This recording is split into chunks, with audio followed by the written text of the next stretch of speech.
కుశధ్వనుడు అనే మహర్షికి వేదవతి జన్మించింది.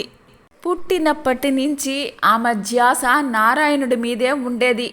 ఒకరోజు ఆమె హిమాలయాల్లో తపస్సు చేసుకుంటూ ఉంది. రావణాసురుడు ఆమెను చూసి చెరపట్టాలని చూశాడు. తనని తాను ఆహుతి చేసుకొని అగ్నిలోకానికి వెళ్ళిపోయింది. రావణుడు సీతమ్మను ఎత్తుకెళ్లడానికి వచ్చినప్పుడు అగ్నిదేవుడు సీతమ్మను దాచి ఈ వేదవతిని అక్కడ ఉంచాడు. మరలా సీతమ్మ అగ్ని ప్రవేశం చేసినప్పుడు అగ్నిదేవుడు అసలు సీతను తీసుకుని రాముడికి ఇచ్చాడు. నా కోసం ఇన్ని కష్టాలు పడ్డావు కదా, ఏదైనా వరాన్ని కోరుకో అని సీతమ్మ అడిగింది. నారాయణునే నా భర్తగా పొందాలి అని అడిగింది వేదవతి. నేను ఈ యుగంలో ఏకపత్ని వ్రతాన్ని ఆచరిస్తున్నాను. కలియుగంలో నేను అవతరించినప్పుడు నా భార్యగా నిన్ను స్వీకరిస్తాను అని శ్రీరాముడు వరాన్ని ఇచ్చాడు.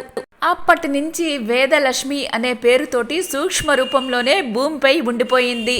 స్వామి కోసం ఎదురు చూస్తూ ఉంది. ఇక రెండవ లక్ష్మి శ్రీవత్స లక్ష్మి. స్వామి హృదయంపై పుట్టుమచ్చ ఆకారంలో ఉన్న లక్ష్మి. భృగు మహర్షి వైకుంఠానికి వచ్చి విష్ణుమూర్తి తనను నిర్లక్ష్యం చేశాడని ఆయన వక్షస్థలాన్ని కాలుతో తన్నాడు. వెంటనే విష్ణుమూర్తి ఆయన పాదాన్ని తీసుకుని ఒత్తుతున్నాడు. లక్ష్మీదేవికి వెంటనే ఆగ్రహం వచ్చింది. నేను నివాసం ఉండే స్థానం ఇది. అక్కడ అతను తంతే మీరు ఏమీ అనరా? పైగా ఆ మహర్షి కాళ్ళు పడతారా?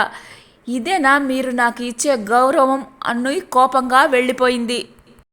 ముందుగా పాతాళ లోకంలోని కపిల మహర్షి ఆశ్రమానికి వెళ్ళింది. అప్పుడు అగస్త్యుడు, నువ్వు ఇలా పాతాళ లోకంలో ఉండిపోతే ఎలాగమ్మా?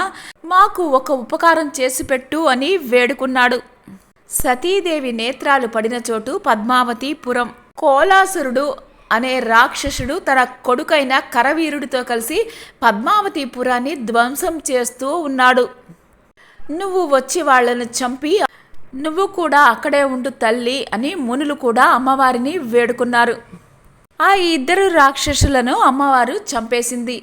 వారిద్దరూ చనిపోతూ ఈ క్షేత్రం మా పేరుతోనే నిలబడాలి, మీరు ఇక్కడే ఉండి మీ భక్తుల్ని అనుగ్రహించాలి తల్లి అని కోరారు.